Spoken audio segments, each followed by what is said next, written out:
बिस्मिल्लाहिर्रहमानिर्रहीम। अस्सलामुअलैकुम। उम्मीद करता हूँ आप सब खैरियत से होंगे। आज का जो हमारा टॉपिक है वो सैलरी टैक्स के हवाले से है कि सैलरी टैक्स हम कैसे जमा करवाएंगे और उसकी फ़ाइल कैसे बनेगी और उसका टेम्पलेट हम कहाँ से डाउनलोड करेंगे और बल्क क्वांटिटी में हम जो हमारा जो कंपनीज़ का सैलरी टैक्स होता है एम्प्लॉयज़ का, वो एक साथ हम कैसे जमा करवा सकते हैं। तो आज हम इस टॉपिक को डिस्कस करने जा रहे हैं। इसमें सारी चीज़ें इसको स्टेप बाय स्टेप लेके चलेंगे। तो टॉपिक स्टार्ट करते हैं। सबसे पहले आ जाते हैं FBR की वेबसाइट पे।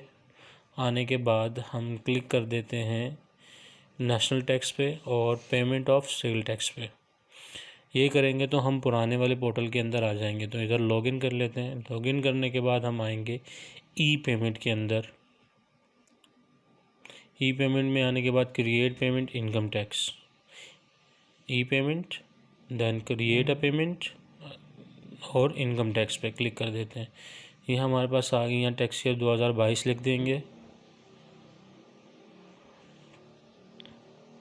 यहाँ हम अपनी कंपनी का और नीचे इधर एडजस्टेबल टैक्स को सिलेक्ट कर लेंगे और यहाँ पे मंथ, जोन सा भी मंथ होगा आपका वो सिलेक्ट कर लेंगे और यहाँ लिखा है अटैच फाइल। यहाँ आने के बाद ये देखें, सबसे पहले नाम वगैरह सारी चीज़ें होगी। यहाँ फ़ाइल अटैच भी करेंगे और यहाँ से सामने जो लिखा हुआ है सैम्पल डाउनलोड, ये देखें, यहाँ से टेम्पलेट भी डाउनलोड हो जाएगा। हम यहाँ से टेम्पलेट डाउनलोड करेंगे। ये आ गया हमारे पास टेम्पलेट। हम इसको सेव कर लेते हैं। ये हमने डाउनलोड कर लिया अपने पास। इसको ओपन करते हैं अब।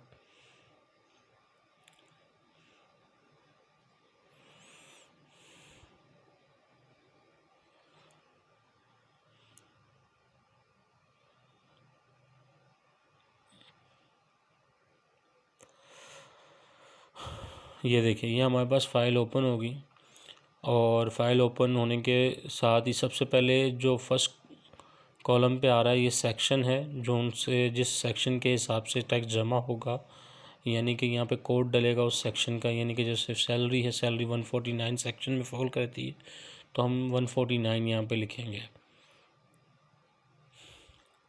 इसको यहाँ से बैक करते हैं।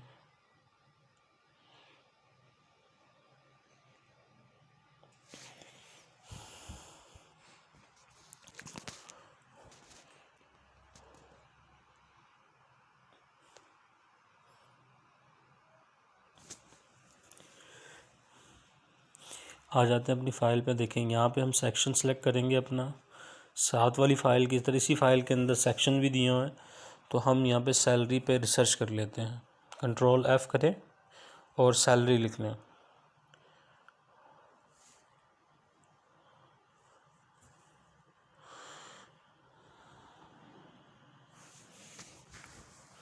ये देखिए हमारे पास ये आ गई है। ये हम इसको हाईलाइट कर लेते हैं। सैलरी अदर एम्प्लॉयज़ के नाम से है। गवर्नमेंट की भी आ रही होगी तो हम इनको, ये जो मैंने हाईलाइट किया है इसको लेना है। 149 यहाँ से कॉपी करके यहाँ पेस्ट कर देते हैं। और यहाँ पे अगर उस पर्सन का NTN नंबर है या CNEC पे आप जमा करवा रहे हैं तो दोनों में से कोई भी चीज़ लिख सकते हैं। और जिस सिटी में आप हैं वो सिटी यहाँ मेंशन कर देंगे आगे नाम के साथ। सिटी इंडिविजुअल है, दोनों जगह पे यहाँ पे सिटी लिख दें। टैक्स पेयर सिटी दोनों पे ये, यानी कि सिटी उनका लिख दें। मैं कराची है तो कराची लिख रहा हूँ। आपका जोन सा भी सिटी होगा, जिस शहर से आप यानी कि सैलरी टैक्स जमा करवा रहे होंगे, आप उस शहर का लिखेंगे, क्योंकि आपके नंबर ऑफ़ एम्प्लॉयज़ उसी शहर के होंगे तो आप वही मेंशन करेंगे। आगे आ जाते हैं। ये करने के बाद टैक्स और उसकी वैल्यू को हटा देते हैं।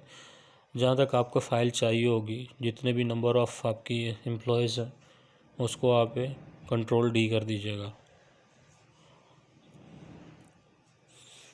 ये देखिए मैंने यहाँ पे आगे कंट्रोल D कर दिया, सारे एक जैसी फ़ाइल हो गई। अब आ जाता हूँ मैं वापस।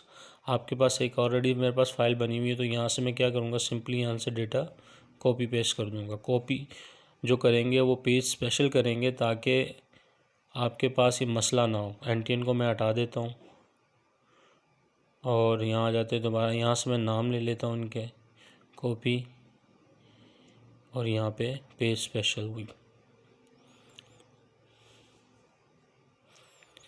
यहाँ से दोनों फिगर ले लेता हूँ, टैक्सेबल और टैक्स अमाउंट। यहाँ आके कंट्रोल पेज स्पेशल। अगर जिनके सामने NTN मेंशन है वो NTN लिख लेता हूँ। अमाउंट चेक कर लीजिएगा कि सेम आ रही है कि नहीं आ रही। और यहाँ पे आने के बाद यहाँ से कॉपी किया NTN और यहाँ पे आके पेज स्पेशल।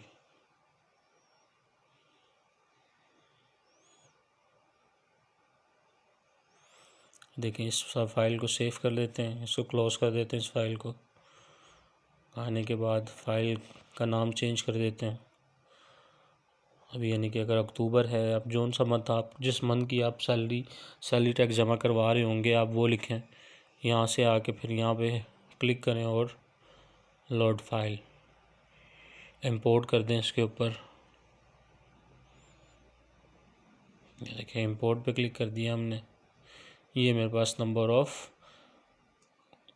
सबके एक साथ आ गए सैलरी टैक्स का अमाउंट। अगर आप यहाँ पे व्यू करेंगे तो सारा नीचे नाम मेंशन, ये सारे के सारे आपको दिखा देगा जो आपने भी फाइल बनाई है, जो अपलोड की है। ये देखें, हम करते हैं इसको व्यू।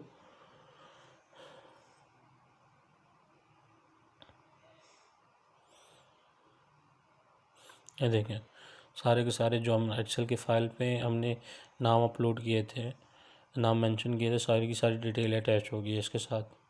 अब हम ऊपर जो है आके बैक पे क्लिक कर देते हैं। हमने बैक पे क्लिक किया, हम यहाँ आ गए। यहाँ आने के बाद ये दोबारा से नंबर ऑफ़ यानी कि टैक्स पेयर का ईयर हटा देता है। ऊपर आके यहाँ पे अमाउंट देखें, नीचे आ गई, यहाँ पे फिगर ऑफ अमाउंट लिखी हुई आ रही है। ये देखें, जो भी अमाउंट आपकी होगी आप मेंशन कर दीजिएगा। और ADC चालान करके अगर आप किसी भी बैंक में जमा करवा रहे हैं तो उस चेक के ऊपर FBR लिख के और ADC पेमेंट का वाउचर यानी कि ये PIDC जनरेट करके आप किसी भी बैंक में आप जमा करवा सकते हैं। विदिन 1 घंटे के अंदर आपके पास CPR आ जाएगा। अगर कैश जमा करवाएंगे तो कैश जल्दी आएगा। अगर चेक जमा करवाएंगे, चेक यानी कि ये ADC करके चेक जमा करवाएंगे, चेक साथ देंगे तो तकरीबन 1 घंटा लग जाता है।